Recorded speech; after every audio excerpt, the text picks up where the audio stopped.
राग आल्यावर भांडायला ताकद लागत नाही.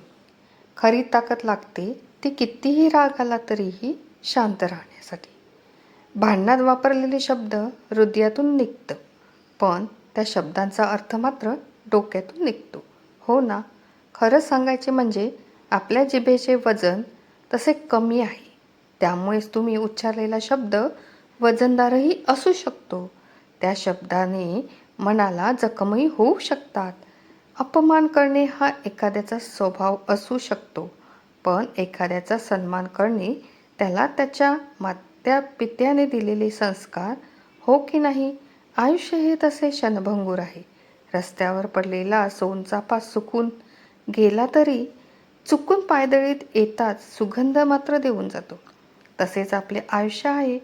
आज आहे तर उद्याचा दिवस कसा हे मात्र विधात्याला ठाव नाही का? मग गर्व कशाचा?